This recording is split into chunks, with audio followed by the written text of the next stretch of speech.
پیارے بچوں، آج ہم آپ کو کچھ اچھی باتیں بتائیں گے، جیسے کہ اپنے دن کا آغاز السلام علیکم سے کرنا۔ السلام علیکم، وعلیکم السلام۔ کیا آپ کو پتا ہے جب کوئی ہمیں کوئی چیز دے تو ہمیں کیا کہنا چاہیے؟ تھینک یو، شکریہ۔ اگر کوئی غلطی ہو جائے تو کیا کہنا چاہیے؟ سوری، ہمیں معاف کر دیں۔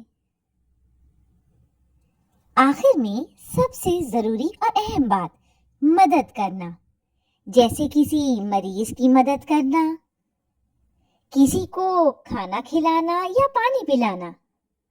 یہ ہمارے جادوئی الفاظ، سلام کرنا، معافی مانگنا، شکریہ کہنا اور مدد کرنا۔